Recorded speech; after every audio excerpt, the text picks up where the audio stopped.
23페이지 한번 보셔요. 23 전세권 아까 정리 안 했죠? 전세권 조문 정리했어요? 안 했죠? 예, 전세권요 조문 정리 하도록 하겠습니다. 자, 전세권 323페이지요 303조 303조 봤어요? 303조 노 이거 전세권 303 여기가 지금 290이에요. 네, 303 예. 303 보세요. 자 1항이요 1항은 전세권자는 전세금을 지급 줄고요 전세금을 반드시 지급해야 돼요. 전세금 지급 없이 전세권 없어요. 전세금에다 동그라미 하고 써요. 기존의 채권으로 가름 이렇게 기존의 채권으로 할 수 있다 가름할 수 있다 이렇게요. 그 다음에 타인의 부동산 줄고요. 부동산 전세권은 부동산이요. 점유하여 그 부동산에 줄고 용도에 쫓아 용도 이것을 뭐죠? 우리 아까 지상권을 뭐라고 그랬죠? 용도가 한정되지 않았다고 그랬죠? 목적이 한정되지 않았다고 그랬죠? 여기는 용도에 따라서 사용해. 더 이상 다른 거 안 돼. 그래서 사용수익 줄고요. 그래서 용자하고 이익자 동그라미 그래서 용익이라고 용익권 등이죠. 그 다음에 부동산 전부 동그라미요. 전부에 대해서 후순위 권리자 기타 채권자보다 전세금액 그 다음에 줄고요. 우선 변제를 받을 권리 이것을 뭐한다? 담보 권능이라고 얘기하는 거예요. 여러분 이번 주 그 토요일 일요일 날요 그 공법 강의하는 거 보니까요 농지법 하더라고요. 했죠? 농지법. 그다음 농경지 법 농경지는요 임대는 가능해요. 임대는 예외적으로 가능하죠. 근데 뭐는 안 돼요? 전세는 안 돼요. 전세. 그래서 농경지는 전세권의 목적을 하지 못해. 그래서 뭐 농지법 보면 여러분 뭐가 났어? 농지의 일부에 대해서 전세한단 말 나와 안 나와? 안 나오죠. 뭐가 나와? 임대한다. 임대. 그 말은 나왔죠. 응? 예의적으로요. 자 304조는요 타인의 토지에 있는 건물의 전세권을 설정할 때는 전세권의 효력은 줄고 건물의 소유를 목적으로 한 지상권 임차권에 미친다. 그럼 그렇게 돼 있어요? 여기 한번 봐봐. 그럼요 우리가 남의 토지 위에다가 이런 건물 가질 수 있어요? 남의 토지 위에다 건물 가지면 난리가 나겠죠. 가지려면 뭐가 있어야 돼요? 여기 지상권이나 뭐가 있어야 돼요? 임차권이 있어야 되겠죠. 임차권이요. 그러니까요 남의 땅에다가 남의 땅을 비해서 그 땅 위에다 건물을 짓고 이 건물에다가 뭘 했다? 전세를 줬다며. 전세권을 줬다 이 말이죠. 그러면 이 건물에 대한 전세권은 임차권 지상권에도 뭐한다? 미친다 이 말. 미친다. 알겠죠? 미친다 이렇게 됐죠? 지금 그걸 지금 얘기해. 그래서 건물의 소유를 목적으로 한 지상권 임차권에 미친다 이렇게. 그 다음에 전항의 경우에 전세권 설정자예요. 그럼 전세권 설정자 여기서 누구야? 여기서 전세권 설정자 누구예요? 을이죠. 을은 설정자는 전세권자의 동의 없이 지상권 임차권은 소멸하게 하면 된다 안 된다? 안 되죠. 막 이게 지상권 전세권 없으면 어떻게? 지상권 임차권 없으면 어떻게 돼요? 없으면? 그러면 갑이요 건물 철거하러 가겠죠. 건물 철거가 되면 뭐가 없어져? 전세권도 없어지겠죠. 그러니까 어떻게 돼요? 전세권 설정자는 전세권자의 동의 없이 지상권이나 임차권을 소멸하게 하면 된다 안 된다? 안 된다 이렇게 아시겠죠? 자 그 다음 장이요. 자 305조요 305조 법정 지상권이라고 되어 있어요. 제 1번 대지와 건물이 동일한 소유자에게 속한다 이렇게 되어 있어요. 자 건물 줄고 대지와 건물이 동일한 소유자 그러면 이 말이 나오면 딱 하나 뭐밖에 없다고 그랬어? 법정 지상권밖에 없다고 그랬죠. 건물 전세권을 설정 줄고 건물의 전세권을 설정 대지 소유권의 특별 승계인은 전세권 설정자 줄고 벌써 이퀄 전세권 설정이 얼마나 한다? 건물 소유자 이렇게 건물 소유자에 대해서 지상권을 설정한 것으로 본다. 설정해서 본다. 다른 말로 뭐다? 법정 지상권이다 이 말이죠. 중요한 것은 전세권 설정자. 왜 그러죠? 우리가 지상권은 뭐죠? 지상권은 뭐가 지상권이요? 타인의 토지 위에 무엇을 소유하기 위해서 건물을 건물 알겠죠? 그러나 지료는 당사자의 청구에 의해서 누가 정한다? 법원이 정하고 전의 경우에 대지 소유자는 타인에게 그 대지를 임대하거나 이를 목적으로 지상권 전세권을 마주한다 설정하지 못한다. 재밌는 말이죠. 이런 봐봐요. 여기 지금 봐봐. 여기 지금 이렇게 있잖아요. 여기 이렇게 갑의 토지에 이렇게 건물이 이렇게 있는데 여기에 이 토지에 뭐가 있다? 법정 지상권이 있다 이 말이죠. 이렇게 지상권이 있으면은 지상권이 있으면 뭐를 못한다고? 또 지상권이나 전세를 줄 수 있다고 없다고? 없다고. 왜 또 지상권이나 전세를 못 주지? 이미 되어 있으니까요? 응, 그래, 이미 되어 있어. 그건 맞아. 근데 그건 이제 법으로 얘기하라고. 여러분요, 뭐라고 그랬어? 봐봐. 지상권하고요, 전세권하고요, 여러분, 임차권은 뭐라 하죠? 지상권, 전세권, 임차권은 뭐를 해요? 점유하죠? 점유는 뭐냐? 점유는 양립할 수가 없어요. 다른 말로 배타성이에요. 배타죠? 다른 말로 뭐다? 독점적이에요. 독점적, 이렇게. 자, 그럼 봐. 이 말은 무슨 말인지 이해를 해야지. 이해 못하면 큰일 나죠. 일본 스모 씨는 일본 스모 씨를 보면, 하기스 기저귀 차고, 두 명 이렇게 있잖아요. 두 명 있는데, 한 명 밀어내, 안 밀어내? 그건 뭐냐? 우리 둘이 나란히 서 있는 것을 양립이라고 그래. 나란히 같이 서 있는 걸 양립 못한다? 너하고 나하고 둘이 이 원 안에 같이 있을 수 없다, 이 말 아니에요. 그럼 어떻게 되죠? 밀어버리든지 원 안으로, 밀어가지고, 넘어뜨리든지 이렇게 하죠. 그럼 어떻게 돼요? 애가 이렇게 밖으로 되는 거로 치죠. 그러니까 이 원 안에는 나 혼자만 있어야 된다, 이 말이죠. 그걸 양립하지 못한다? 그걸 배타적이다? 나 너 싫어, 이 말이죠. 그걸 독점적이다고 얘기하는 거죠. 그것을 말한다? 이 어느 하나를 혼자 차지하고 있죠? 혼자 차지하는 것을 말한다? 점유한다고 얘기하는 거예요. 아시겠죠? 그러니까요, 지상권자, 전세권자, 임차인은 뭘 한다?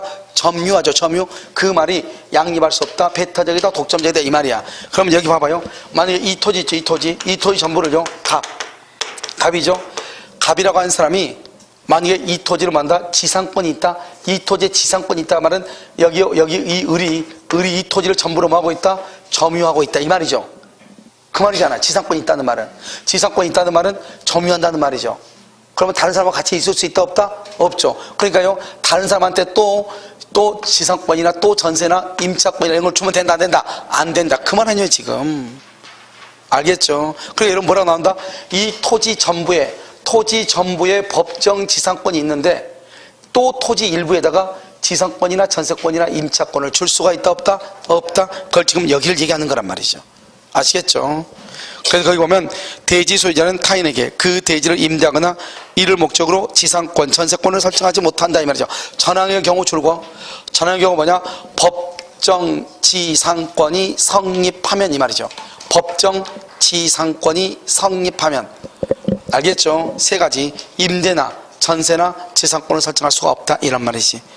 자, 306조는요, 전세권자는 전세권을 타인에게 양도하거나 담보로 할 수 있다, 제공할 수 있고, 거기 줄고요, 타인에게 양도나 담보로 제공, 거기까지 줄고, 거기다 써요. 뭐라고 쓴다? 전세권자는 전세권을 그랬죠? 타인에게 양도나 담보로 제공, 뭐라고 쓰면 설정자의 동의 X, 설정자의 동의 없이, 이 말이죠. 그 다음에 존속기간 내에서 목적물을 타인에게 전전세 또는 임대할 수 있다. 그러나 줄고요, 설정행위로 금지, 거기다 그걸 뭐란다? 전세권, 양도, 금지, 특약이라고 얘기해요. 뭐라고 한다고? 전세권, 양도, 금지, 특약, 이렇게요. 그러면요, 그 전세권, 양도, 금지, 특약은 금지 특약 했어요? 거기다 플러스 등기해야 대항, 이렇게. 등기해야 뭐 할 수 있다? 대항할 수 있다. 등기를 해야 대항할 수 있다, 이렇게. 등기해야 대항했죠? 자, 그 다음에 307조는요, 전세권 양수인이요, 전세권 설정자에 대해서 전세권 양도인과 동일한 권리 의무가 있다, 이렇게 되어 있죠? 이렇게 전세권 설정자 양수인은 전세권 설정자에 대해서, 그러니까 결국 무슨 말이죠? 써요? 설정자는 전세권 양수인에게,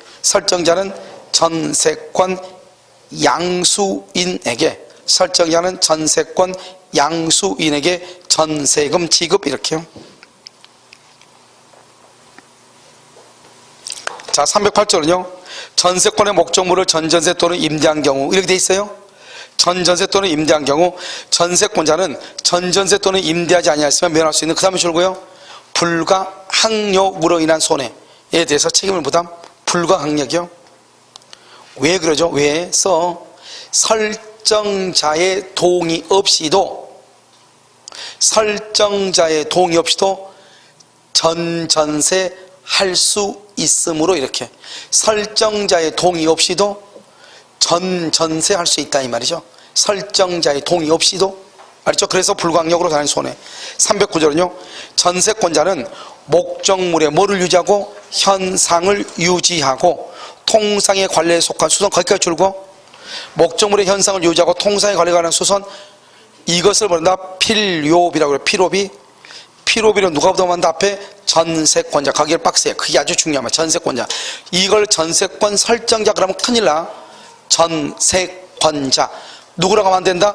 전세권 설정자 그러면 큰일 나. 자 310조 1항 전세권자가 목적물을 계량도 그러면 계량에 지출한 금액이 있다. 유익비 빡세. 유익비. 그래서 유익비는 반드시 앞에가 계량이란 말이 나와야 되고 또 무슨 말이 나와야 되냐? 가액의 증가가 현존이란 말이 나와야 돼. 그런데 더 중요한 것은 뭐다? 세 번째 줄 누구의 선택? 소유자의 선택. 거기 줄 것이고 소유자를 다른 말로 뭐라고 한다? 전세권 설정자라고 얘기해. 전세권 설정자. 알겠죠? 전세권 설정자. 전세권 설정자의 선택 딱 거기까지만. 전항의 경우 줄고 2항 유익비의 경우 이만 유익비의 경우 법원은 소유자의 청구에서 상당한 상환기간을 허여 동그라미 허여서 유치권 소멸. 허여하면 유치권이 소멸을 해. 허여하면 뭐가 된다? 유치권이 소멸을 한다 이 말이죠. 알겠죠? 그래서 310조다 309조 310조 이렇게 지금 됐나요 지금? 잘 보고 계시죠? 311조 전세권 소멸 청구죠. 전세권자가 설정계약 또는 목적물의 성질에 의하여 정해진 용법으로 사용 수용하지 않죠. 설정자는 전세권을 소멸을 할 수 있다. 청구할 수 있다. 전화의 경우에 설정자는 전세권자에 대해서 원상회복 또는 손해배상을 할 수 있다. 청구할 수 있다. 손해배상 청구 줄 것이고 자 밑에다가 밑줄 그어가지고 우리가 여러분요 전세금하고 임대차 보증금하고 달라요. 임대차 보증금은요 전속중일지라도 보증금에서 손해배상이라든가 연체 차임을 공제할 수 있어요. 그런데 전세금은 전세권이 종료되기 전에는 전세금에서 손해배상을 할 수 없어 공제를 절대로 못해요. 그러면 손해배상 청구를 하면 어떻게 해야 돼요? 밑에다가 전세권 종료 후 전세금에서 공제 가능해. 전세권 종료 후 전세금에서 공제가 가능해요.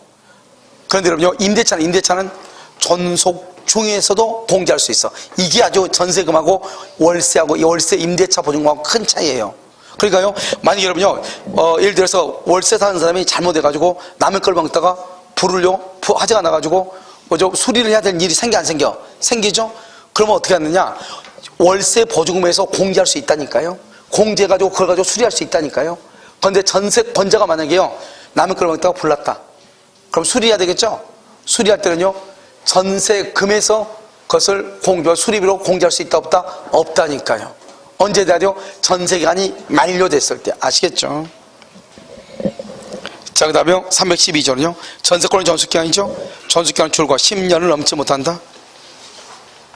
그 다음에 넘는 때는 줄고 10년으로 단축. 그 다음에 앞에 아주 중요해. 건물에 대한 전세권 줄고 거기다가 동그라미에 뭐가 중요한 키워드예요? 건물이 중요해. 건물 토지 그러면 큰일 나. 1년 미만으로 정할 때는 줄고 1년으로 한다. 1년으로 이퀄 최단 존속기간이라고 그래. 최단 존속기간 이렇게 최단 1년으로 한다. 자 3번요 전세권의 설정은 이를 할 수 있다. 갱신한 날로부터 몇 년을 넘지 못한다. 10년. 4번요 사항에다가 앞에다가 제목에다 써 법정갱신 이렇게 법정갱신이라고 얘기해. 그런데 아까 말했죠 우리가 1년짜리는 뭐만 있다고? 건물 전세권만 있고 토지는 있다 없다? 없다고 그랬죠. 여기도 마찬가지요. 건물의 전세권 설정자 줄고 이것도 건물이고 토지는 절대로 안 돼. 토지는 절대로 안 돼. 뭐만 된다고? 건물만 돼. 건물. 토지는 된다고 안 된다고? 안 돼. 건물의 전세권 설정자가 전세기간 만료 6개월 전부터 1개월까지 줄고 만료 전 6개월 전부터 1개월 사이 전세권자에 대해서 갱신거절 통지 또는요 조건을 변경하지 않으면 갱신하지 아니한다는 뜻의 통지를 하지 아니한 때는 그 기간이 만료가 될 때 전 전세권과 동일한 조건으로 줄고 다시 전세권을 설정할 수 없는데 이걸 법정갱신이라고 그래. 중요한 말은 존속기간은 줄고 존속기간은 정함이 없는 것으로 본다. 정함이 없는 것으로 본다. 줄었어요? 거기다 써. 존속기간은 정함이 없는 것으로 본다. 이렇게 돼 있죠? 이렇게 존속기간은 정함이 없을 때는 각 당사자는 언제든지 나가라고 할 수 있단 말이죠. 알겠죠? 그래서 정함이 없는 것으로 본다. 그래서 313조로 딱 밑줄을 그어. 313조로 밑줄을 그어. 정함이 없는 것으로 본다. 여기를 313조 전세권의 소멸 통고 여기까지 해서 줄었어요. 그 313조로 먼저 봐. 전세권의 존속기간을 약정하지 아니한 때 뭐라고? 약정하지 아니한 때 이 말이죠. 각 당사자 줄고 각 당사자 누구예요? 전세권자와 전세권 설정자죠. 전세권자와 전세권 설정자는 이 말이죠. 언제든지 소멸을 통고 줄고 소멸 청구라고 되어 있어? 통고라고 되어 있어? 그럼 봐. 311조 한번 봐봐. 311조 왼쪽에 311조 보면 뭐라고 나왔어요? 소멸 청구라고 되어 있죠. 청구 동그라미 소멸 청구할 때 청구 써. 거기다가 귀책 사유 있어야 귀책 사유 있어야 이게 잘못을 해야 이 말이잖아요. 그때는 소멸 청구해. 그러면요 311조 한번 읽어봐. 잘못했나 안 했나? 눈으로 빨리 한번 읽어봐. 뭐죠? 유용법으로 사용 수용하지 않고 그렇게 됐죠? 그러니까 위반했다 이 말이잖아요. 근데 오른쪽이요 313조로 봐봐. 소멸 통고 했죠? 통고 동그라미요. 통고는 뭐냐? 잘못 없을 때, 잘못이 없을 때. 플러스요 잘못이 없으니까 어떻게 돼요? 무조건 나가라 해야 돼요? 나갈 준비를 하고 나가라 해야 돼? 그래서 유예 기간을 준다. 유예 기간을 준다. 이렇게 유예 기간을 준다. 몇 개월이죠? 몇 개월?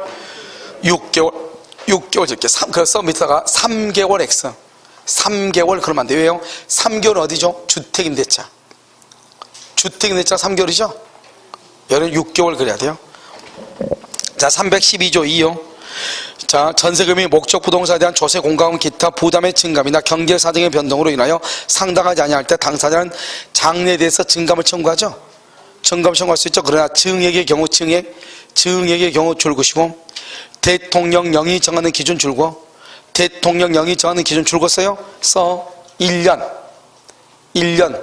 플러스 100분의 5 원래 20분의 1인데요 20분의 1이 100분의 5죠. 그러니까 1년 이내에 1년이 지나야 돼. 1년 지나고 100분의 5%만 증액할 수 있다 이 말이죠. 그러니까 여러분요 만약에 보증금이 1억이에요 전세 보증금이 1억인데 나중에 1년 뒤에 전세금을 올리려면 어떻게 해야 돼요? 1억 500만 원만 올릴 수 있다 이 말이죠. 몇 퍼센트 범위 안에서 500만 원. 그런데 5%가 500이죠. 그런데요 중개업자들이 거의 이 조문을 몰라. 중개업자들이요 거의 모르고 전세는 마음대로 올릴 수 있다고 그래. 그럼 큰일 나요. 알겠죠? 전세금도 만약에 우리가 전세 보통 3년 계약한 사람이 있어 없어? 있죠? 3년 계약하고 난 다음에요 1년 지나고 전세금 올리고 싶어. 그러면 얼마의 범위 안에서? 5% 범위 안에서만 올릴 수 있는 거예요. 여러분 무슨 말인지 알겠죠? 조심해야 된단 말이죠. 자, 그 다음에 314 불가항력으로 인한 멸실. 전세 목적물의 전부 또는 줄과 일부 동그라미 일부가 불가항력으로 인하여 멸실. 그러면 줄고 그 멸실된 부분의 전세권을 소멸한다. 줄었어요? 거기다 써 불가분성의 예외 이렇게 불가분성의 예외 이렇게 예외다 이렇게. 자, 315조는요 전세권의 목적물의 전부 또는 일부가 전세권자의 줄고 전세권자의 책임 있는 사유로 멸실. 전세권자가 잘못했다잖아요. 위에는요 태풍 불가항력은 태풍이고 여기는 지금 전세권자가 잘못했다잖아요. 그럼 옆에 줄고 손해를 배상할 책임이 있다. 거기만 손해를 배상할 책임이 있다. 이렇게. 그러면요 2항 봐봐. 2항 전세권 설정자는 줄고 전세권이 소멸된 후잖아요.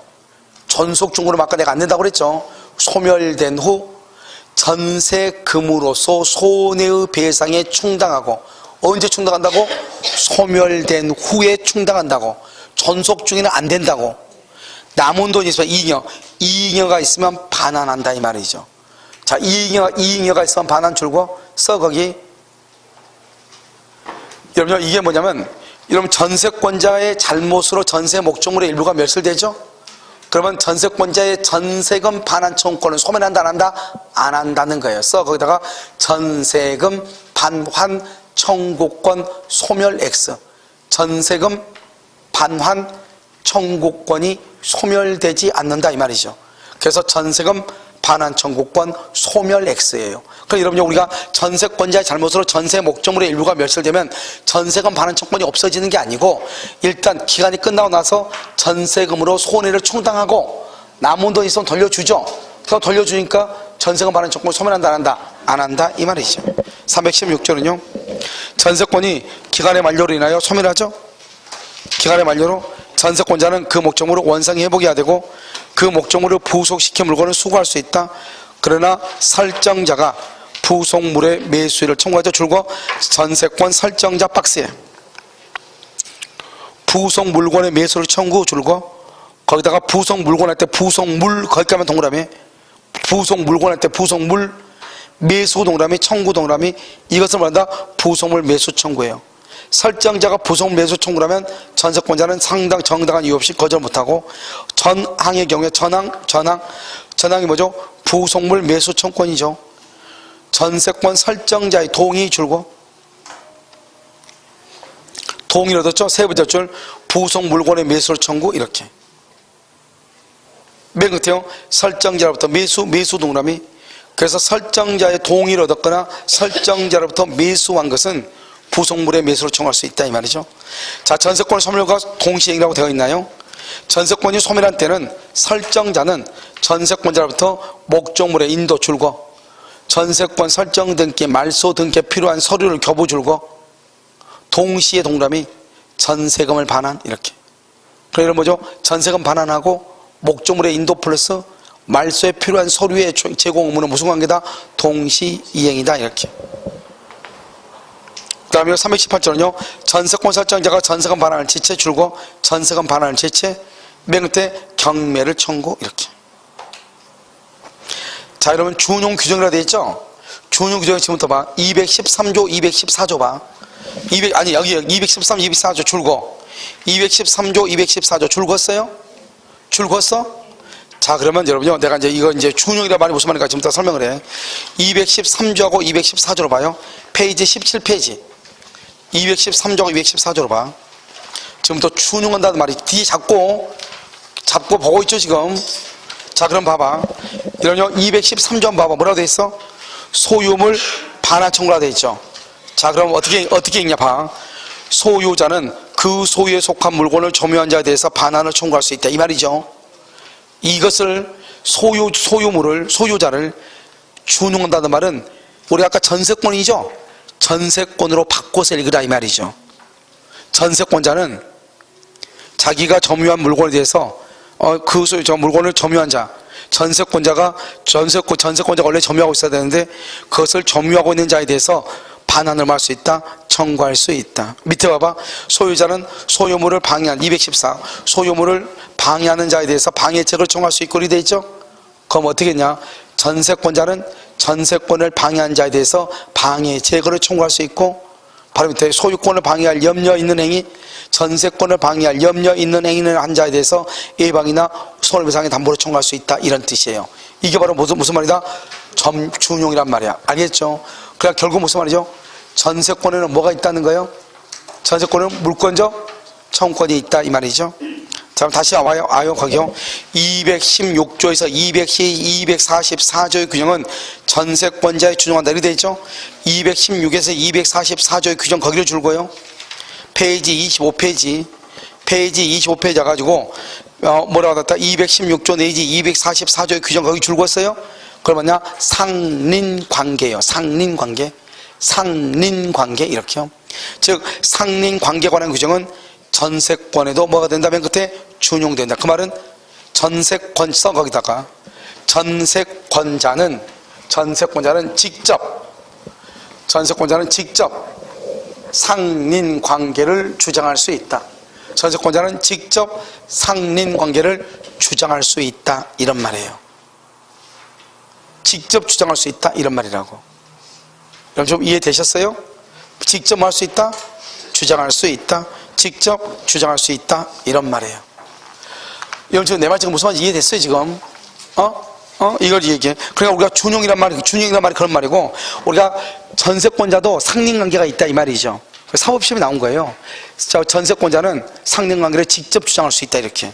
우리가 보통 보면 전세권자가 직접 대의인데 이렇게 항상 우리는요 그렇게 하면 큰일 난단 말이죠. 알겠죠? 왜냐면 전세권자한테도 상린관계가 준용되니까. 상린관계에서 소유자란 말을 다 뭐로 바꿔서 읽으라는 거예요? 전세권자로 바꿔서 읽으라 이런 말이잖아요. 그러니까 전세권자도 직접 뭐가 있다? 상린관계가 있다 이런 뜻이에요. 여러분 지금 이해되셨나요? 알겠죠? 그러니까 여러분요 다른 데 어디 가실 때 뭐죠? 책을 무거운 거 가지고 다니면 힘들잖아요. 법조문 이거 가지고 다니면서 읽으면 금방 무슨 말인지 아는데 그냥 읽으면 무슨 말인지 몰라. 아는 것은 알고 모르는 건 여전히 모른단 말이죠. 알겠죠? 그러니까 지금 해설해 놓은 걸 가지고 정리하고 난 다음에 잠깐 읽으면 누구 뭐 친구 다닐 때요 잠깐 보면 되죠. 알겠죠? 자, 그 다음에 어디를 보냐? 우리가 저당권 한번 봐요. 자, 담보권요 132페이지 132페이지를 봐봐요.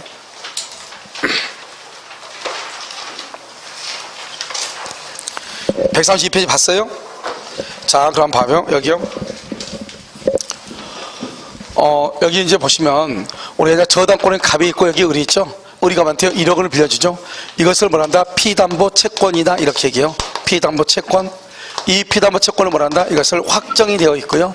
그 다음에 이것은 등기가 되어 있죠. 확정이란 말은 정말로 우리 갑한테 1억을 빌려줬다 이 말이죠. 1억을. 채권자고요. 갑을요 채무자다 이렇게 얘기하죠. 그래서 이것을 뭐라고 한다? 이것을 장래 확정 채권이라고 하죠. 저당권을. 왜요? 왜 장래확정 채권이냐? 1억만 받는 것이 아니죠. 1억에 대한 뭐죠? 이자 같은 거 이것도 받으니까요. 그러니까 확정되어 있는 채권으로부터 발생한 이자를 받는다 이런 뜻이죠. 자, 그 다음에요 여기 이렇게요 갑의 건물 있죠. 갑의 건물에다가 을이요 저당권을 잡죠. 그래서 저당권을 하고 등기를 하잖아요. 그러면 채권자를 뭐라고 한다? 저당권자다 이렇게 얘기하고요. 이 갑을 뭐라 한다? 갑을 저당권 설정자다 이렇게 얘기하고요. 설정자. 여기 이렇게 갑이 있죠. 여기 A요. 갑이 돈을 빌리는데 A가 자기 집으로 저당을 잡죠. 이것을 뭐라 한다? 물상보증인이다 이렇게. 물상보증인 이렇게요. 그럼 이런 봐봐요.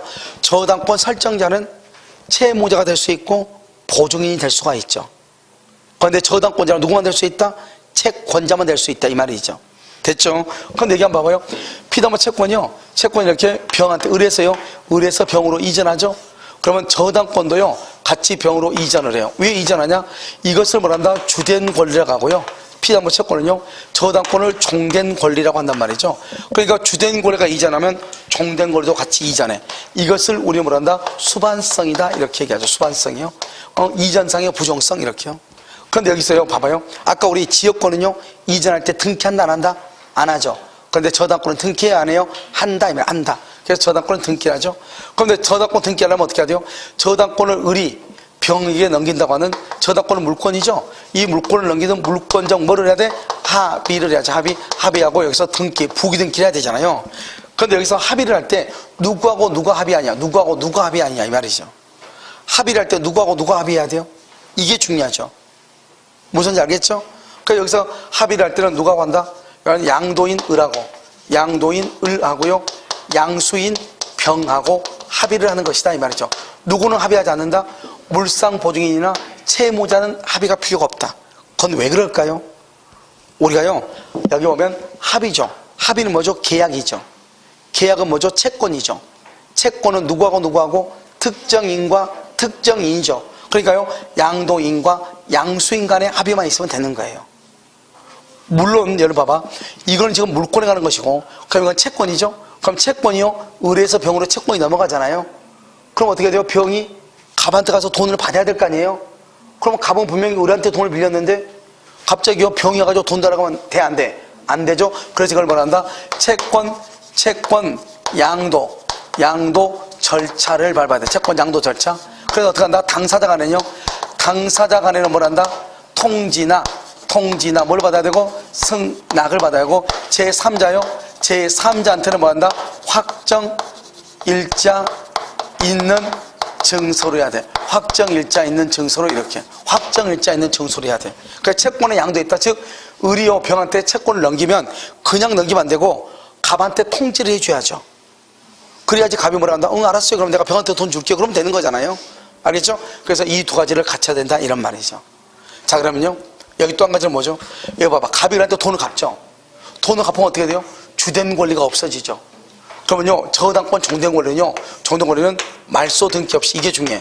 말소 등기 없이 어떻게 한다? 당연히 소멸을 해. 그래서 말소 등기 없이 당연히 소멸해. 등기 없이 그냥 소멸하는 거예요. 그런데 그럼 뭐가 돼요? 이 등기는 뭐가 돼요? 이 등기는 뭐가 돼요? 무효가 돼요. 이 등기는 무효가 돼요. 그럼 이 등기 나중에 뭐 하면 돼요? 말소하면 돼요. 그런데 이 등기가요 말소가 되기 전에 여기서 병한테 넘겼어요. 그럼 병은 저당권을 취득한다 못한다? 병은 저당권 취득한다 못한다? 아 못해. 왜 못하죠? 못해. 그렇게 얘기하지 마. 어떻게 못한다? 여러분들이 보니까 강의를요 듣는 것은 많은데 지금요 뭐가 안 되냐면 메모리가 부족해요. 그래서요 아무튼요 다음 주부터는요 강제로 메모링을 하는 것을 해야 돼요. 알겠죠? 메모리하는 것은 딱 하나밖에 없어요. 시험 치는 방법밖에 없어요. 알았죠? 처음 오신 분들은 그거 안 되겠지만 기존에 이제 오셨던 분들은 뭐를 해야 돼요? 일단 무조건 시험을 쳐야 돼요. 시험을 안 치면 여러분요 절대로 메모리가 안 돼요. 그리고 시험 치는 것을 두려워하는 사람들이 있어. 그럼 그건 안 돼요. 어차피 시험은 10월 26일 날 모든 것이 결판이 나요. 내가 아무리 여기 평상시 시험을 안 쳐도 10월 26일 날 어차피 알게 돼요. 다. 알겠죠? 그러니까 어떻게 돼요? 지금 점수 안 나오는 거 관계없어요. 중요한 것은 10월 26일 날 시험이 점수가 나와야 되잖아요. 그래서요 일단 무조건 해. 그래서 오늘 시험 공부 배운 거 있잖아요. 그래서 배운 거부터 무조건 할게요. 돌아가면서. 자요 말소전이죠. 말소전 병 뭐죠? 안 되죠. 앞에 사람 등기가 무효잖아요. 무효 뭐가 인정되잖아? 신의 원칙이 인정되지 않는 거잖아요. 자, 그 다음에 뭘 할 수 있다? 이 무효인 등기를 뭐 할 수 있어? 유용할 수 있죠. 유용하려면 누가 없애야 돼? 오케이. 이해관계인이 없애야 되죠. 이해관계인이 없애야 되죠. 무슨 말인지 알겠죠? 그 다음에 세 번째요. 우리가 표제부 등기는 돼, 안 돼? 표제부 등기 유용돼, 안 돼? 안 돼. 이 표제부 등기는 뭐죠? 구건물을 철거하고 구건물의 등기를 신축 건물의 등기로 유용할 수가 있어요, 없어요? 없어. 안 된다는 말이죠. 알겠죠? 이거 안 되는 거 잘 알아야 돼. 여기 있는 거 너무너무 중요하고, 그 다음에 불가분성이요. 불가분성은 돈 다 받을 때까지 이 말이죠. 그 다음에 여기 뭐가 있냐? 물상대위. 이것도 시험에 요즘은요 왜 시험이 잘 나오는지는 모르겠지만 아무튼 물상대위가요 좀 꽤 나오고 있죠. 자, 그럼 물상대위 봐봐요. 갑이 있고 여기 을이 있죠. 우리 갑한테 돈 1억을 빌려주죠. 그러고 나서 갑의 건물에다가 이렇게 뭘 한다? 저당을 잡죠. 그럼 저당권 등기를 하죠. 그런데 이 물건이요, 이 건물이 저당 잡았는데 건물이 멸실된 거예요. 멸실되고, 그 다음에 여기 훼손되고, 그 다음에 공용징수가 돼서 수용이 된 거예요. 멸실, 훼손, 공용징수. 그럼 여러분 멸실되고 뭐죠? 멸실돼가지고 여기서 화재보험금이 나온 거. 화재보험금이요. 훼손돼가지고 손해배상금이 나와. 손해배상금이요. 공용징수가 돼서 수용보상금이 나와. 보상금. 자, 여기 봐요. 여기요. 배상이란 말하고 보상이란 말은 전혀 달라요. 배상이라는 것은 잘못했을 때, 보상은 적법할 때, 적법. 그래서 그럼요, 수용은 어떻게 수용하죠? 국가가 법을 만들어서 수용을 하죠. 그러니까 법에 위반된다, 안 된다? 안 되죠. 그러니까 보상이라고 그래요. 여러분 누구한테요? 뺨을 하나 만졌어요? 갑자기 지나가는데 누가 뺨을 때려요? 그러고서 뭐라고 한다? 손해 보상해 줄게 그래야 돼. 배상해 줄게 그래야 돼. 배상해 줄게 해야죠. 보상해 줄게 그 말은 자기가 뺨 때리는 것은 적법하다 이런 뜻이잖아요. 알겠죠? 말이 안 되는 거죠. 자, 그럼 봐봐요. 우리가 저당권이죠. 저당권은 뭐다? 물건이죠. 물건은 뭐요? 물건은 누가? 사람이요. 사람, 을이죠. 뭐를요? 물건은 뭐죠? 물건, 집이죠. 물건을 뭐 할 수 있다? 지배할 수 있죠. 그래서 사람이 물건을 지배할 수 있단 말이에요. 그러니까 어떻게 해야 돼요? 우리가 물건이 있어야죠. 근데 물건이 멸실됐다잖아요. 그럼 물건 지금 없다는 거잖아요. 그럼 지배할 게 있어 없어? 없죠. 그럼 물건이 없어져, 저당권이 없어져. 그러니까 내가요, 갑이라는 건물에다 돈 빌리고 저당을 잡았는데 건물이 불타버리죠. 그럼 저당권도 없어지는 거예요. 그럼 돈 받아 못 받아? 돈 왜 못 받아요? 돈은 받죠. 돈은 받을 수 있죠. 그 사람이 집이 없다고 해서 돈이 없는 건 아니잖아요. 예금이 있을 수 있잖아요. 그럼 예금에서 받으면 되죠. 그런데 문제는 뭐죠?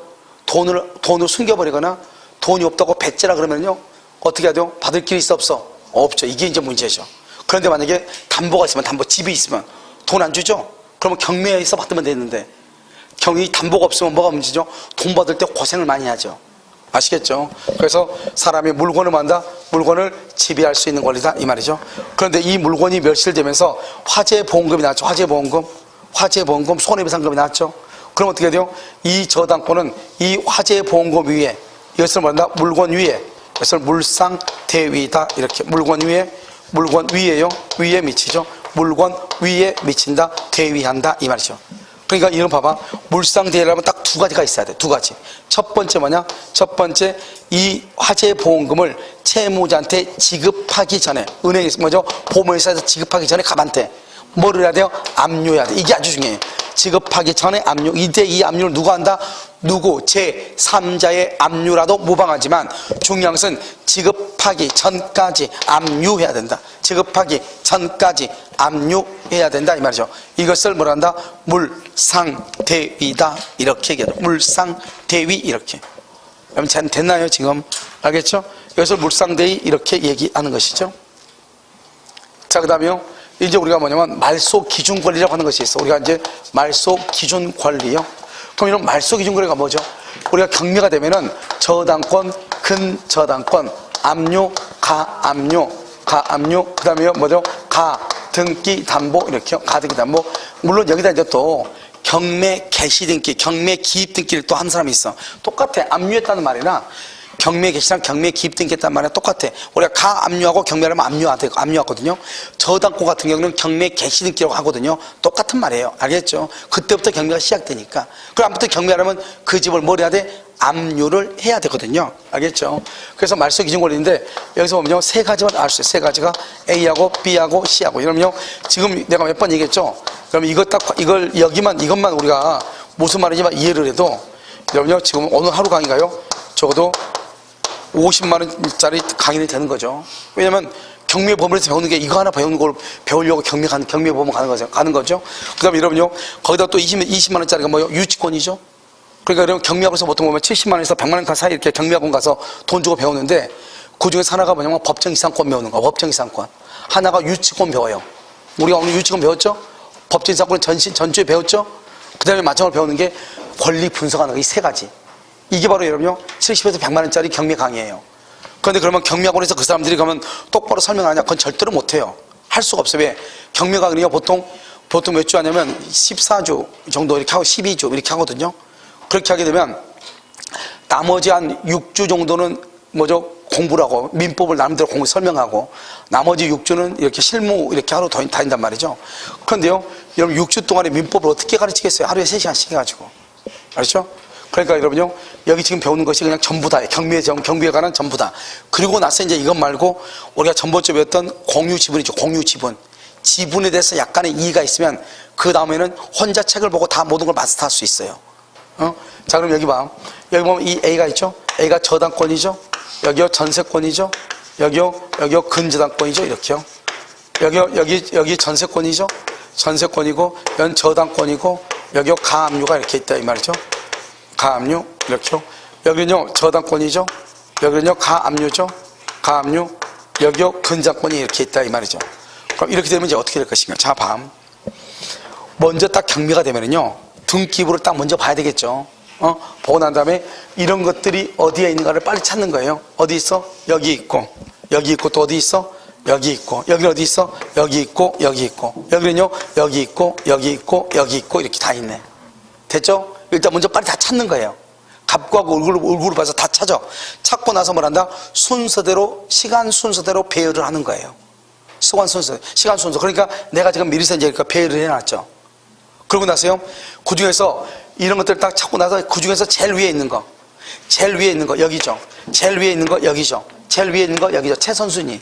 그래서 어떻게 한다? 이 둘 중에서 제일 위에 있는 것이 기준인데, 이것이 말소가 되는 기준인데, A가 여기는. 그래서 A 이하는 전부가 다 소멸해. 그러니까 여러분이 만약에 어느 부동산에 경매를 들어가죠. 경매를 들어가려면 어떻게 해야 돼요? 이런 데가 있으면 참 좋죠. 1번이 누가 있으면 저당권이 있으면 얼마나 좋아요? 그러면 권리 분석을 할 때 골치 아픈 게 있어 없어? 없는 거예요. 어차피 다 찌그러지니까. 알겠죠? 그런데요, 이렇게 되면요, 이렇게 되면 여기 이하만 없어지는 거예요. 전세권을 소멸한다 안 한다? 안 하는 것이에요. 안 해. 여기는요, 여기 1번부터 전부가 다 없어지는 거예요. 알겠죠? 이렇게 없어진 것을 뭐라고 한다? 소멸주의라고 얘기하는 거예요. 그런데 여기는요, 전세권을 소멸한다 안 한다? 소멸하지 않죠. 소멸하지 않으면 어떡한다?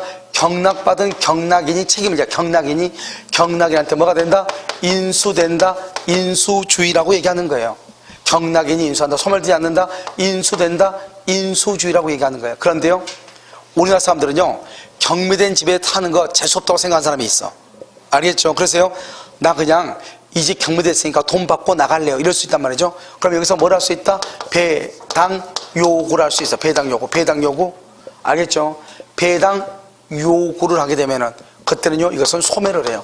원래는 소멸한다, 안 한다? 안 하는데, 이 말이죠. 이런 차이가 하나 있어요. 전세권은요.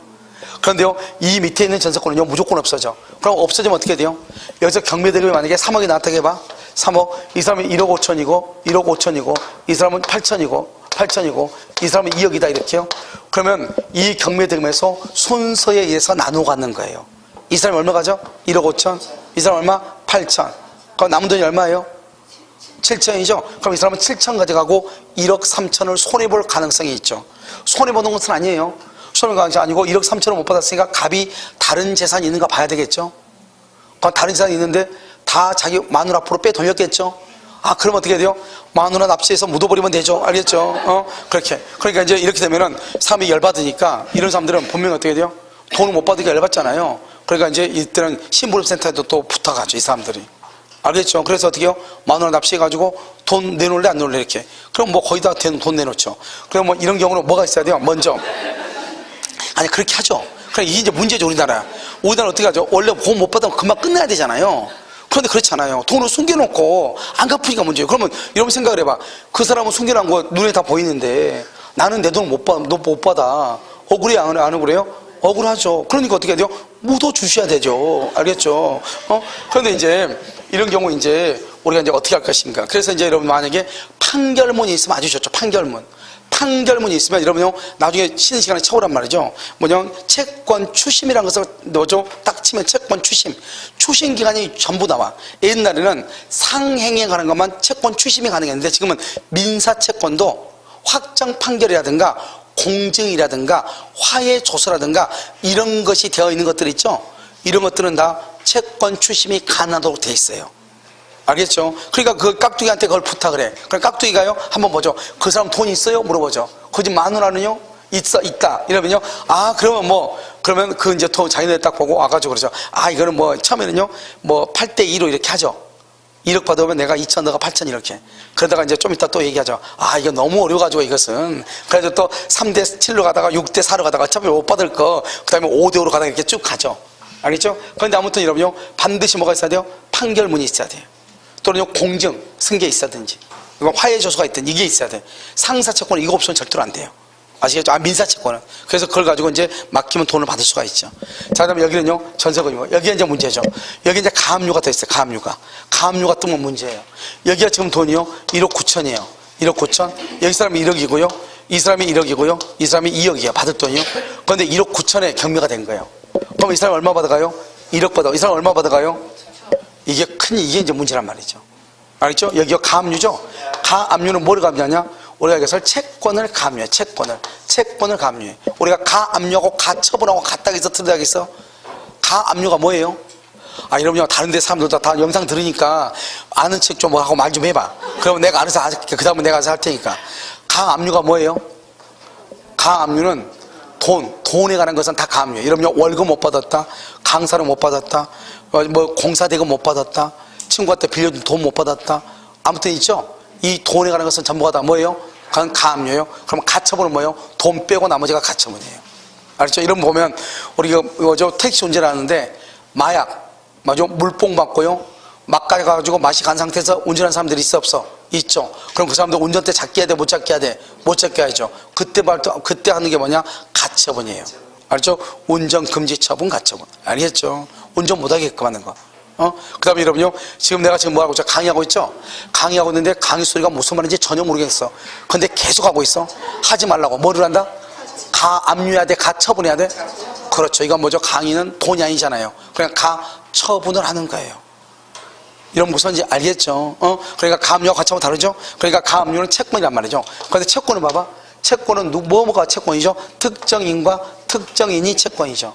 이런 봐봐요. 우리가 A하고 갑하고 B하고 C하고 이렇게 보면 B가 C보다 더 빠른 것처럼 보이지만 그것은 갑, B, C 이렇게 하니까 그래 빠른 것처럼 보이죠. 그런데 채권은요, 특정인과 특정인, 특정인과 특정인이잖아요.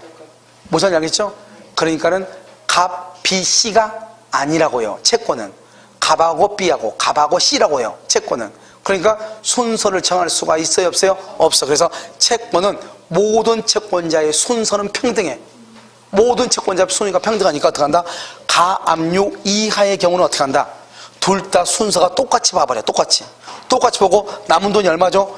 9천이죠. 9천을 이 사람이 받을 돈이 얼마죠? 1억. 이 사람이 받을 돈 얼마? 2억. 1대2로 나누어 갖는 거예요.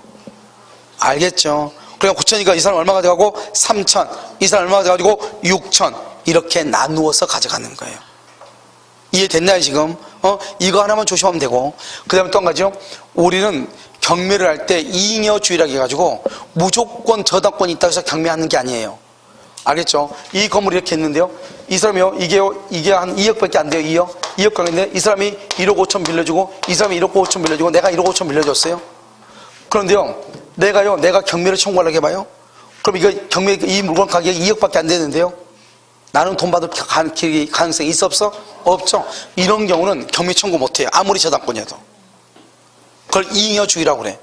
경매를 해가지고 내가 한 푼이라도 받을 수 있는 돈이 있을 때 경매를 하는 거예요. 돈 받을 것도 없는데 그러면 너 물 먹어라 이 말이잖아요. 그건 경매를 못해요. 그 다음에 뭐냐면 우리는 과잉 경매라고 해가지고, 과잉 경매, 내가 이렇게 건물이 3개가 있어요. 3개를 공동으로 저당 잡고 1억을 빌렸어요. 그런데 맨 처음에 얘기해요. 여기가요 건물 가격이 쌌단 말이죠. 근데 갑자기 개발된다 해가지고요, 이것도 2억이고 이것도 2억이고 이것도 2억이 된 거예요. 그때는 다 5천만 원짜리였는데 다 2억씩 오른 거예요. 그러면 이 세 가지를 같이 공동으로 잡았어도 하나만 경매해도 1억을 받을 가능성이 있어요, 없어요? 있죠. 그럴 때는 나머지 2개는 경매를 못하는 거예요. 그걸 과잉 경매라고 얘기하는 거예요. 아무리 공동으로 저당을 잡았다 해서 모두 다 경매를 해버리면은 그러면요 너무나 큰 손해잖아요. 내 말 지금 무슨 말인지 알겠죠? 그걸 과잉 경매, 또 잉여주의, 이렇게. 그럼 또 한 가지 뭐가 조심해야 되죠? 우리가요, 여기가 지금 뭐죠? 가압류가 있을 때는 가압류 이하의 권리는 다 뭐하다? 평등하다. 물론 좀 더 복잡해. 좀 더 한번 가면 또 복잡해. 알겠죠? 복잡한데 그것은 우리가 지금 뭐 시험에서요 절대로 나오지 않고, 여러분들이 나중에 시험에 합격하잖아요. 합격하고 난 상태에서 한번 여러분들하고 무슨 뭐 강의를 할 때가 있을 거예요. 계약서 쓰는 방법이라든가 그 다음에 뭐 이런 것들 할 때 보면 간단해요. 그때는 아주 간단하게 해결할 수 있어요. 무슨 말인지 알겠죠? 그러니까 그것은 고민할 필요가 없어요. 그래서 이것은 이제 말소 기준권리다 이렇게 얘기하고요. 이 말소 기준권리에서 이제 또 뭐가 되냐? 경매가 되면 매각대금이 나오죠? 매각대금이요. 이 매각대금이 나오면 이 매각대금에서 뭐를 한다? 매각대금에서 경매대금이 나오잖아요. 경매대금이 나오면 여기서 이제 순서대로 이제 돈을 받아가. 뭐다? 여기서 먼저 저당권 실행비용, 저당권 실행비용을 빼요. 저당권 실행비용이요. 알겠죠? 알겠죠? 그리고 작년에 이렇게 보니까요, 합격 시험 치고 난 다음에 학생들이요 별로 아무것도 못하는 것 같아요. 시험 끝나고 나서요. 시험 발표가 나면 또 안 돼요. 시험 발표가 나버리잖아요. 그럼 또 아무것도 못해요. 합격한 사람과 떨어진 사람이 있고 막 복잡해가지고요. 그래서 그냥 올해는 그냥요, 여러분 시험 끝나잖아요. 시험이 토요일날 끝나죠. 그러면 그 다음 주 토요일이나 일요일날 잡아가지고요, 뭐를 할까 생각 중이냐면 요즘 경매책들이 잘 나와 있는 책들이 있거든요. 알죠? 그래서 경매책 하나 선정을 해가지고 경매 강의를 그냥 하려고 생각을 해요. 알죠? 그러면 딱 한 달 되면 딱 끝나요. 무슨 알겠죠? 끝날 때쯤 되면 합격자 발표를 해요. 알겠죠? 그러니까요, 차라리 그냥 어리버리 아무도 모르고 그냥 너도 모르고 나도 모르고 알겠죠? 애매할 때요. 그때 그냥 강의를 해야 될 것 같다는 생각이 들어요. 그래서 그냥 책 하나 정해가지고요. 그냥 무료로 그냥 강의를 그냥 경매만 그냥 왜냐면 그 정도 이론만 알아오면 나중에 여러분들이 민법 배운 지식이 있잖아요. 이 지식하고 합해가지고 나중에 같이 화요일이나 월요일이나 화요일쯤에 아마 여기 법원에서 경매를 할 거예요. 여기는 지금 법원 지금 없죠. 아직 없죠? 없으면 의정 보고 가야 되는데 아무튼요 거기 가서 보면 보통 다 월요일이면 화요일이에요. 뭐 의정부 같은데 거의 뭐 월요일일 거예요.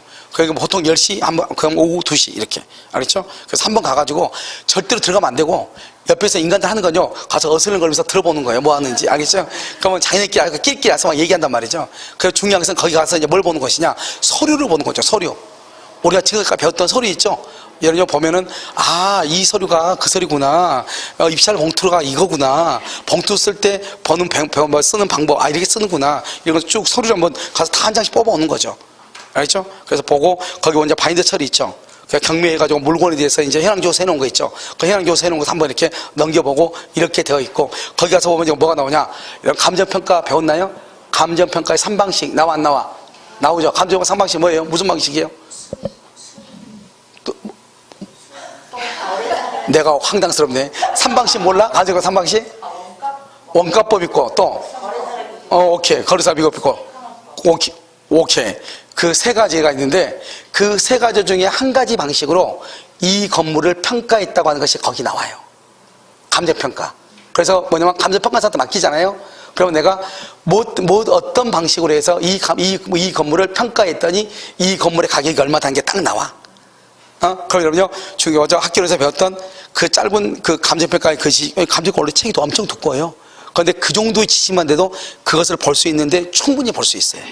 알죠? 그래서 그런 것을 이제 쭉 보고, 거기 보면 이제 등기부에 보면 제2의 건물이라는 게 쭉 나온단 말이에요. 이게 뭐 듣기는 많이 들어서 공식법 강의할 때. 근데 그런 것들이 거기 쭉 나오고, 그 다음에 뭐냐? 뒤에 여기서 보면 그 외에 창고가 있는데, 창고에 대해서는 등기는 없다. 이렇게 나와. 그럼 이게 보안물인지 종물인지 또 판단을 해야 돼, 안 해야 돼?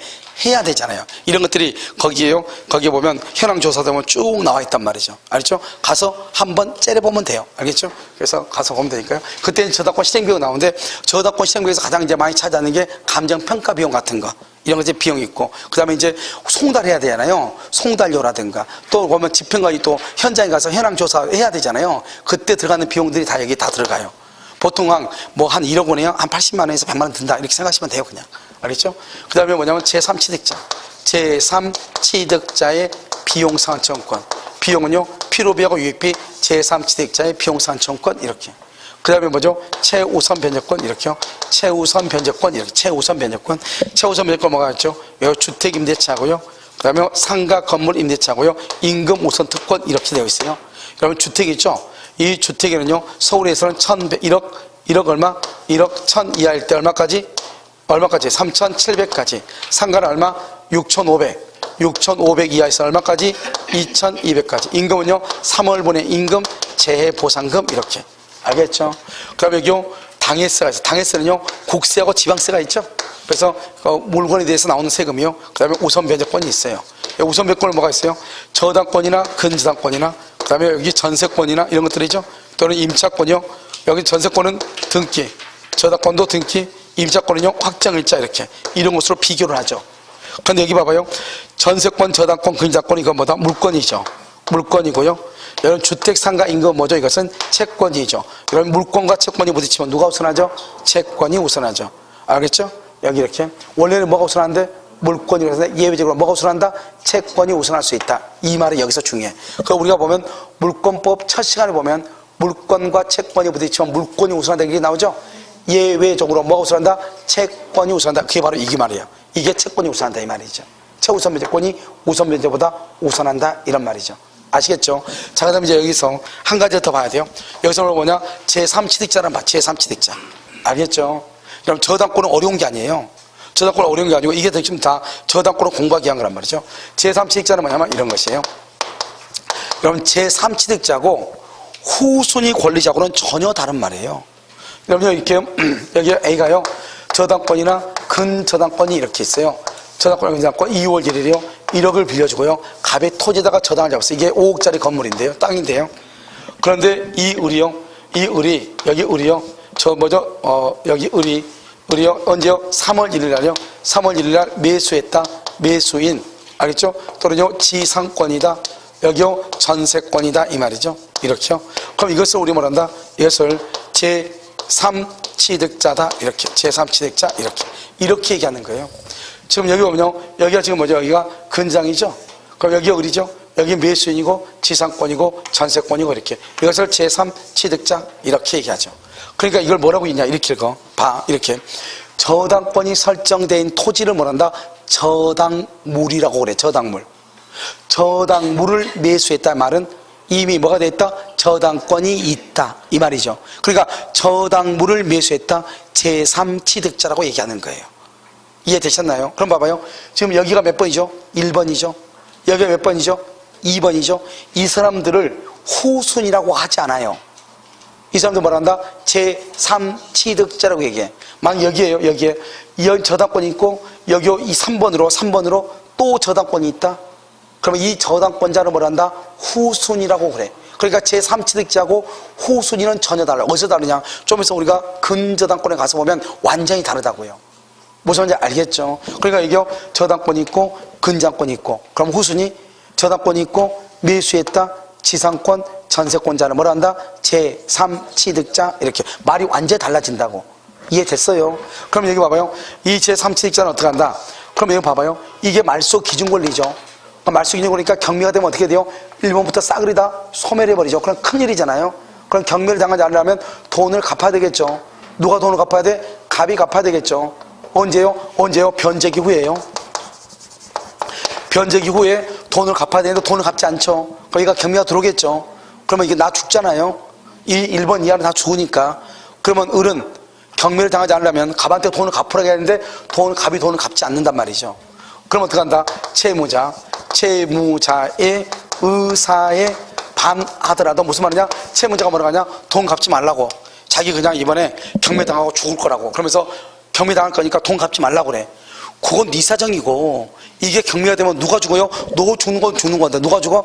내가 죽는 거잖아요. 알겠죠? 그러니까 채무자의 의사에 반하더라도 피담보 채무를 뭐하고? 변제하고, 그 다음에 저당권을 뭐를 하고? 말소. 저당권 등기를 말소하고. 그러면 이 사람은 어떻게 돼요? 이 사람은 자기가 빌린 돈을 갚았어요? 남이 빌린 돈을 갚았어요? 남이 빌린 돈. 거기에 대해서 뭘 행사할 수 있다? 구상권을 행사한다. 돈을 받아와야 되겠죠? 받아오는 것을 뭐라고 한다? 구상권이라고 하고. 그런데 만약에 경매가 돼버리면 그럼 어떡할까? 경매가 돼버리면 저체 3층 있잖아. 뭐가 될 수 있고? 경매인이 될 수 있고, 경매 대금에서 여기 두 번째로 제3취득자가 비용상환을 받을 수 있다. 비용상환, 경매 대금에서. 알겠죠? 이런 봐봐요. 내가 채무자잖아요. 내가요, 돈을 저당 잡고 돈을 빌렸단 말이죠. 그런데 내 건물이 지금 경매가 됐어요. 그럼 채무자인 나는 경매인이 될 수가 있어요? 없어요? 없단 말이죠. 이 사람이 일부러 경매당할 수 있잖아요. 유치권 같은 가짜 유치권 이렇게 해놓고. 이러면 유치권자가 있으면 만약에 이 건물이 5억짜리예요. 근데 유치권자가 유치권 신고가 1억이 들어왔어요. 1억이고 뭐가 그게 중요한 것이 아니고, 일단 유치권 신고가 들어오면은 일단 그 집은 일단 낙찰이 된다 안 된다? 안 돼. 누가 안 들어가. 그럼 어떻게 하죠? 1억이 그러면 경매가 한번 낙찰되면 유찰되면 얼마를 빼야 된다? 20%가 또 다운돼. 20%가 다운이 된단 말이죠. 무슨 말인지 알겠죠? 그러면 20%가 다운되면 그러면 어떻게 돼? 그러면요, 사억짜리가 돼버리죠. 그러다가요, 만약에 거기서요, 유치권이 만약에 한 1억 한 2천 정도 유치권이 있다고 해봐. 그러면 또 한 번 유찰이 돼요. 그러면 또 4억에서 또 20%, 8천만 원이 또 다운이 돼. 그러면 3억 2천만 원짜리가 되죠? 3억 2천에서 경매가 되면 보통 한 3억 한 6천이나 7천에 경매가 돼. 그러면은요, 채무자는 이익이요, 손해요? 이익이죠. 채무자 입장에서. 그러면 자기가 그걸 경락을 받아버려. 알겠죠? 그래가지고 어떻게 한다? 거기에 있는 저당권 뭐 다 없어진단 말이죠. 그러면 돼, 안 돼? 안 되죠. 그래서 채무자는 안 되는데 다른 채무자가 아닌 다른 사람들은 경매인이 될 수가 있다 이 말이죠. 알겠죠? 이걸 제3취득자인데, 이 제3취득자란 말은 의외로 시험에 잘 나와. 알겠죠? 그래서 저는요, 법조문을 한번 본단 말이죠. 그럼 법조문을 한번 보시면 어디로 보시냐? 제3취득자는 어디에 나오자면 페이지요, 28페이지 364조로 봐봐. 자, 364조 봤어요? 자, 거기 보면 저당 부동산이죠. 이 말이 무슨 말이죠? 저당 부동산의 말의 뜻이 뭐죠? 저당권이 뭐가 되어 있다? 설정되어 있다. 저당 부동산에 대해서 소유권, 지상권 또는 전세권을 취득한 제3자는 그렇게 되어 있어요. 뭐라 돼서 소유권, 지상권, 전세권을 취득한 제3자는 그렇게 되어 있죠. 줄고 소유권, 지상권, 전세권 다른 사람 절대로 안 돼. 이 사람들은 제3취득자라고 하고 나머지 사람들은 뭐라고 한다? 후순이라고 하는 거예요. 알겠죠? 저당권자에게 그 부동산을 담보한 줄과 채권을 변제, 그 다음에 줄고 저당권 소멸 청구, 맨 끝에 써 플러스 채무자에게 구상권 행사, 채무자에게 뭘 행사한다? 구상권을 행사할 수 있다 이 말이죠. 구상권 행사 이렇게요. 자, 367조로 봐봐요. 저당물의 제3취득자가 부동산의 보존 줄 것이고 계량 줄고, 보존을 바로 옆에 뭐란다? 필요비, 계량을 뭐란다? 유익비라고 그래요. 유익비. 그러면요 맨 끝에 줄이요 경매 대가에서 뭐 할 수 있다? 우선 상환을 받을 수 있다 이렇게 그렇게 돼 있어요. 우선 상환을 받을 수 있다 이렇게. 그 다음에 여러분요 어디를 보시냐면요 여기 그 위에 담보물 보충이라고 돼 있죠. 자, 여기 388조를 봐. 한 장 넘겨 388조. 그럼 맨 위에요 기한의 이익 상실이라고 되어 있나요? 이러면 이게 바로 우리 민법 총칙에서 나오는 것이죠. 조건하고 기한할 때 기한의 이익 상실. 채무자는요 제1호 줄고 채무자가 담보를 손상 줄 긋고 감소 줄 긋고 그 다음에 뭐다? 멸실 이렇게요. 그 다음에 두 번째 채무자가 담보 제공을 이행하지 아니한 때 그것을 게을리한 때 이 말이죠. 게을리한 때 이 말이죠. 여러분 지금 됐나요? 자, 그럴 때는 뭐란다? 그럴 때는 기한의 이익을 상실을 해. 그러면 법조문 제목에다가 줄 써. 옆줄 긋고 기한의 이익 상실이라고 되어 있나요? 옆에다 써. 즉시 변제 청구권 행사 이렇게. 기한의 이익을 상실하니까 당장 돈을 갚아라 이 말이죠. 그것을 즉시 변제 청구 이렇게 얘기해. 즉시 변제 청구. 됐죠 지금? 됐나요? 자, 그럼 봐봐. 다시 한번 이제 앞으로 앞에 어디 오냐면 28페이지 위에요. 362조 봐봐. 362조. 362조는 뭐라고 되어 있어요? 법조문 362조 저당물의 보충이라고 되어 있죠?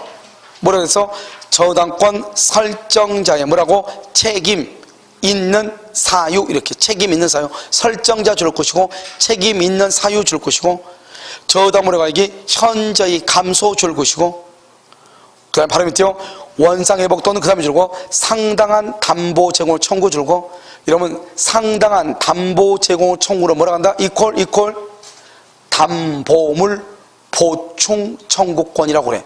담보물 보충 청구권 이렇게. 이 담보물 보충 청구에서 중요한 키워드가 뭐예요? 설정자의 책임이 있느냐 책임 있는 사유. 아까 이러면요 기한액 상실은 뭐라고 그랬죠? 기한액 상실은 누가요? 채무자가 담보로 손상 감소 멸실이죠. 채무자. 이런 봐봐. 채무자고 저당권 설정자하고 차이는 뭐예요? 맨 끝에 한번 봐봐. 저기 채무자는 돈을 빌린 사람이고 저당권 설정자는 누구도 포함돼요? 물상 보증인이 포함되죠. 그런데 채무자에는 누가 포함되잖아요? 물상 보증인이 포함되지 않단 말이죠. 그러니까 채무자가 담보로 손상 감소 멸실하죠. 그러면 기한의 이익을 상실해. 당장 돈을 갚아야 돼. 그런데요 저당권 설정자의 책임 있는 사유로 담보 가치가 감소가 되죠. 그럼 다른 담보로 보충하라고 청구를 해. 그러면 다른 담보로 보충하죠. 그러면 손해가 있어요 없어요? 없죠. 그래서 봐봐요. 상당한 담보의 제공을 청구할 수 있다. 옆줄 긋고 써. 그 옆에다가 손해배상 청구액 써. 손해배상을 청구할 수가 없는 것이에요. 알겠죠? 손해배상을 할 수 없다. 청구할 수가 없다 이렇게. 됐죠? 그 다음에 여러분요 그 다음에 바로 밑에 363조 봐봐. 이런 것들이 좀 문제죠. 자, 1항 봐봐요. 저당권자는 뭐 할 수 있다면 끝에 경매를 청구할 수 있죠. 맞죠? 그런데 2항 봐봐. 2항이 바로 제3취득자예요. 저당물의 소유권을 취득한 제3자 줄고 저당물의 소유권 취득한 제3자 이건 누구라고 얘기해요? 제3취득자죠. 아까 그러면 제3취득자도 뭐가 될 수 있다? 경매인이 될 수 있다. 법조문이 막 여기저기 막 이렇게 널려 있단 말이죠. 아시겠죠? 이런 것들이 문제죠. 이것을 얘기하고 봐봐요. 이제 됐죠? 자, 그 다음에 어디로 보시면 앞에를 잠깐 한번 봐봐요. 법조문요. 자, 저당권의 내용을 한번 봐봐요. 27페이지요. 356조. 저당권의 내용이라고 나와 있나요? 자, 그러면 저당권자는 채무자 또는 제3자 줄고요. 그것을 뭐란다? 물상 356조. 제3자를 물상 보증인이라고 얘기해요. 줄고 점유를 이전하지 않냐고 줄고, 그래서 저당권은 뭐 하지 않는다? 점유하지 않는다 이 말이죠. 그래서 거기다가 저당권의 기한 반환 청구권 X, 저당권에 기한 반환 청구권이 있다 없다? 없다 이 말이죠. 반환 청구권이 없다. 그래서 저당권에 기한 반환 청구권이 없다 이렇게요. 그래서 저당권자는 채무자 또는 제3자가 점유를 이전하지 않고 채무의 담보로 제공한 부동산이죠. 채무의 담보로 제공한 부동산에 대해서 다른 채권자보다 자기 채권의 뭐를요? 우선 변제를 받을 수 있다. 그래서 우선 변제권이죠. 근저당은 아직 안 했으니까 놔두고, 그 다음에 359조로 봐. 아직 안 했어 나머지는. 359조로 보면 뭐라고 했죠? 저당권의 효력은 저당 부동산에 대한 압류 동그라미 압류 동그라미 했어요? 압류가 있은 후란 말이 중요해. 압류가 있은 후 세 번째 줄이요. 과실에 미친다 이렇게. 과실에 미친다 이렇게. 그래서 압류가 있은 후 과실에 미친다. 그래 여러분요, 저당권자는 점유를 하지 않으니까 과실을 수취할 수 있다 없다? 없죠. 그런데 뭘 하면 수취할 수 있다? 압류를 하면 수취할 수 있다 이 말이죠. 자, 361조로 봐. 그 다음 장 361. 저당권은 정된 권리죠. 저당권은 채권과 분리하여 양도. 된다 안 된다? 안 돼. 이 법조문 아주 시험에 잘 나와. 한 줄로 딱 쓰기에 딱 좋잖아요. 알겠죠? 나머지는 지금 다 설명을 했죠. 자, 여러분 365조 봐봐. 여러분 365조가 뭐예요? 일괄 경매 청구예요. 우리 이미 지상권에서 공부 다 했죠. 그래서 보면 토지를 목적으로 저당권을 설정할 줄고, 저당권을 설정한 후 줄고, 365조 그 토지의 건물을 축조 줄고, 이걸 우리 뭐라고 그래? 저당 잡고 나서 건물 짓죠? 그것을 우리 뭐란다? 토지와 함께 줄고, 토지와 함께 건물에 대해서 경매 청구, 토지와 함께를 뭐라 한다? 일괄이라고 그래. 토지와 함께 일괄 이렇게 얘기해. 건물에 대해서도 경매를 청구할 수 있다. 그러나 건물의 경매대가 줄고, 건물의 경매대가 우선 변제받을 수 있다 없다? 없죠. 왜요? 건물에는 저당권을 설정한 적이 있다 없다? 없다. 366조 법정지상권 여기 나와. 저당물의 경매 줄고, 저당물의 경매 딱 거기요. 그래서 두 번째 끝에 지상권을 설정한 것으로 본다 이렇게. 이걸 법정 지상권이다 이렇게 얘기해. 무슨 말인지 알겠죠? 법정 지상권 이렇게요. 여기까지가 이제 우리가 기본적으로 한 것이고요. 앞으로 지금 봐봐요. 지금 이제 우리가 지상권에 대해서, 저당권에 대해서는 기본적인 것을 지금부터 설명한 것 지금까지요. 예를 들어서 말소 기준 권리라든가, 그 다음에 경매대금에서 우선 변제를 받는 범위라든가, 제3취득자라든가, 알겠죠? 담보물 보충이라든가, 기한액 상실이라든가 이런 것들. 그 다음에 우리가 저당권을 점유하지 않으니까 저당권 자체에 대한 반환 청구권이 있다 없다? 없다라든가 이런 것들은 지금 우리가요 기본적인 것을 얘기한 것이에요. 잠깐 쉬었다 여러분요 뭘 보냐? 근저당권 한번 볼 거예요. 알겠죠? 잠깐 쉬도록 5분만 쉬도록.